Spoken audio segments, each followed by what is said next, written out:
welcome to 5 Elements Living. We are back in the kitchen with my very good friend Paula Umel. We've got some classes coming up this spring, 2017, and in particular this one is called, Creating Inner Wisdom. It's all around your personal health. And the first class is on feeding your cellular health. The second class is natural food know-how, understanding what you're buying. And then the third class is on herbs and just simple body movements that you can do to ease digestive health and make yourself feel better. Yeah, so we're setting up the class. We're setting up in 3 sections. Each one of them is on a Monday night from 6 to 8. And we're breaking it up because we want to make sure there's time for questions, and usually when it comes down to food, people do have a lot of questions. So we'll talk about the class as we're cooking. What are we cooking today? Well, first, the classes are March 27th. Oh, yes. What are they? March 27th, April 3rd, and April 10th. 10th. Yes. So today what we're cooking is we're going for something very simple. This is a way to create a simple, easy meal for yourself or the family. And we're going to start out with some purple blue potatoes. And these you got locally, right? I got these and the onion from the Kent Family Growers in Lisbon, New York. And when I cut into them, I'll show you the beautiful blue-purple color inside them. And we're going to cook it in lard, and don't panic, don't freak. This is part of the class. Yeah, this is part of the class. Lard is actually something that's really good for you, and I'm just going to give you a little quickie. The cholesterol, and especially the saturated fat in it, we need for heart health and cellular health, and that'll be explained in the class. So we're going to cook up these potatoes and the onions in this beautiful cast iron pan. Yeah, we preheated this just to get it going. And we'll add. And if you don't have a cast iron pan, ask your mother. Yes, because your mother does. Or grandmother. There we go. So the reason we chose Mondays, it's a good way to start your week. A lot of people, by the end of the week, they're either too tired, they have a lot of stuff going on. And we've kept it to 3 classes because it seems very doable. It will be set up like a classroom, but lots of time for people to ask questions, especially about their own personal health as well. And probably by the end of class, people will feel more like they can ask maybe some more personal questions about their wellness. Right, specific questions about health challenges that they have. So you'll see the inside of these potatoes are beautiful, and there is so much nutrition in a purple potato like this as opposed to eating a regular white Very potato. nutrient dense. Very. And these are older heritage breed potatoes, which is another thing that we'll talk about in the class, the benefits of eating local, seasonal heritage. So we'll get the potatoes going here, and then we're just going to cut up the onion. The onion itself is also a purple red onion, which there's a beautiful dish. Oh, benefits to that as well. So we'll just cut that into slices. So when we talk about our cellular health, we're talking at a core level as well. Like we're talking basic biology. Basic biology. Yes, it's basic biology. If your body cells are not healthy, nothing in your body is healthy. And so it's getting right down to the cellular metabolism and what goes on inside your body cells and how you nourish it with your lifestyle medicine, the food that you eat and the way you live your daily life. And we talk about when we doing as much natural and as local as possible, but we do often need food that's out of a can, like we had to use the, we're going to be putting in some beans. These, you want to know how to read the labels on. And that's part of the class as well, right? Yes, that'll be part. How to read labels when you have to have something out of a can or a box. That'll be the second class, the natural food know-how. The lard is from pasture-raised pigs. We'll also talk about that, the difference between factory-farmed animals and pasture-raised, naturally fed animals. This came from Grandma's Grass Acres in Brookdale. What's the difference between this and Crisco? Crisco is a vegetable oil, and we've been led to believe that vegetable oils are healthier, but they're not. We'll talk about that in the class as well. And then the Crisco, what they do to make that vegetable oil into a solid substance is very unhealthy for your body overall, whereas anything that comes from an animal is naturally hydrogenated and saturated and solid. And much this better. looks like even like a coconut oil does the same thing. It solidifies, but that didn't take long at all. Once it got to the heat, it melted beautifully. It melts, and it does a great job cooking lots of things.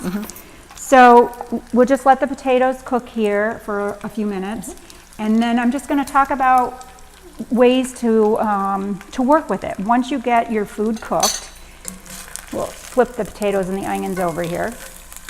They're still maintaining their color too. Oh, they're beautiful. They're so beautiful when they're done and you eat them.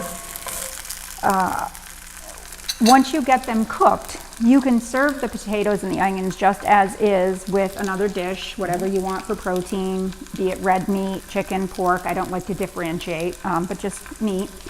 Another thing that I'll do is I'll take chickpeas. I didn't grow them in the garden. I didn't source them from a local farmer. I didn't even cook them. They're Eden organic. And they're ready to go out of the can. They're ready to go out of the can, and we all need those quickie things that help us just put the meal together when we get home from work. But I'll put chickpeas on top of the potatoes and the onions, and then I'll sprinkle some sort of cheese. And feta cheese and chickpeas are fabulous. And you could throw in some sun-dried tomatoes if you wanted to give it a little perky sweetness to it. Crushed garlic.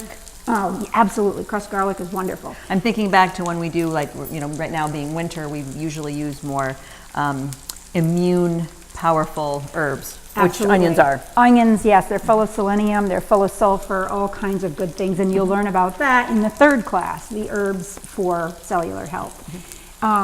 The other thing that I like to do is I'll just crack an egg on top of it, and that's what we'll do today. And we're still getting fresh eggs. We've Yes. got a friend, we're still getting them, so Yeah, it's even though it's February. Yes, if you take care of your chickens, they will still lay. Sometimes less, but they will still lay. So we'll crack an egg on top of this, and then we're gonna slice a little bit of cheese on top. You just let it finish cooking, let the egg cook, let the cheese melt, and voila, dinner. Easy. Easy, and it happens fast when you have hungry kids that you need to feed. Now, how would you store these potatoes if you didn't just run out and grab them? You had them in your, would you put them in, you don't put them in your fridge? No, you don't store potatoes in the fridge. They're not a cold storage item, but you want them in, my mom always stored them in the root cellar, and they were in a bin. I don't have a root cellar because there's a furnace in my cellar, but what I do with them is I have a drawer in the kitchen. My house is relatively cool, so the kitchen's usually about 60, 62 degrees, and there's a drawer in the kitchen that I put the potatoes in. I only get enough for 2 weeks at a time because I have a winter CSA with the Kent Family Growers. nice. So I just have to store 2 weeks of my root vegetables at a time. So I tuck them in that drawer, and they're always good for those 2 weeks. This time of year, like when you get moving into the end of February, March, and April, they start to sprout on you.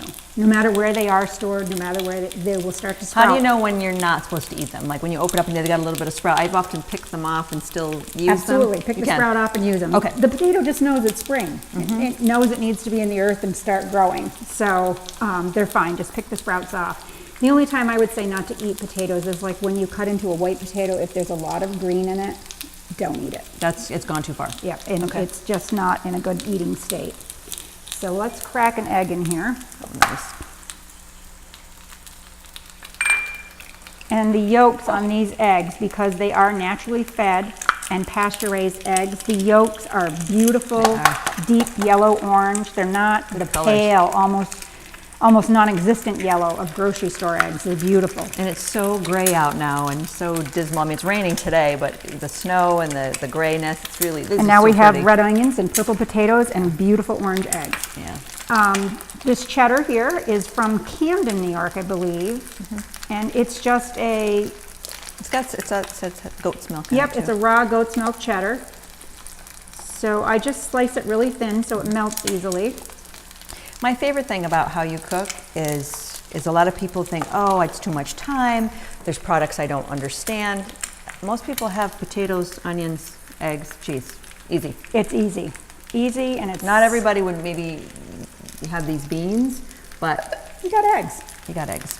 So And it's very cell-nourishing food. There's a lot of phytonutrients and all kinds of things that we really don't even need to know about. We just need to know that we're eating good, whole foods. and kids will eat this. Kids will eat it. Yeah, Absolutely. little kids will eat, especially because it has the eggs. The cheese. I mean, the boys may look at it and go, oh, the potatoes are purple. But once they eat them, Exactly. They taste like potatoes Yeah. and they're delicious. So, perfect. and then when it finishes cooking, we have some gourmet peppercorns here that I like to just grind up. Hand ground is wonderful. The pepper's smells fresher. My favorite is smelling. Me too. Oh Doesn't my that Smell gosh. delicious. She didn't want to use my electric grinder. She wanted to Hand grind. Hand I grind love doing herself. hand grinding. Yes. And you could put all kinds, like if you wanted to put curry spices on it, sprinkle curry spices, Italian spices. I always take my Italian spices like thyme, rosemary, basil, oregano, and I put them in my hands and I rub them, because you rub them and break those herbs up and it oils. releases the essential oils, right. So that just spices it up. You know, you could make this every night of the week and just put different spices on it. Make it Mexican one night, Italian another night, curry another night, and it's essentially the same thing, but it's a little bit different taste. Yeah.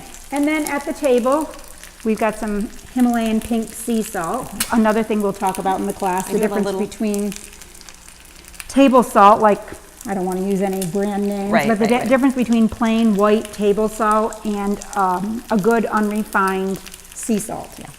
We'll talk about those things as And well. yeah, I want to know in the class, so we won't go into it here, the difference between the black pepper, the pink Himalayan salt. They have, I mean, you can buy the different colored ones as well, that different taste. But in the class, I wanted to go over what the difference is in terms of not only the nutrient value, but the taste. And what the to way it pair it affects your with. cellular health. Yes, yes. Yes. But it's I'm also, all- you don't want to pair a certain pepper with a flavor and And have it's it too not strong. taste. It's too strong. Right, exactly. Yeah, because when you grind, the chunks are more, you don't need as much. When you shake, it's like almost like a powdery dust, but these are good and chunky. It's a powdery dust, and it's also because it's been ground for a while. It's lost its essential oils, it's lost its flavor. So when you fresh grind, you're getting the full strength of those peppercorns. Yeah, very much so. And voila. Yeah, it looks great. Want to serve it up here? Sure. Let me just turn the burner off here. Still looks pretty.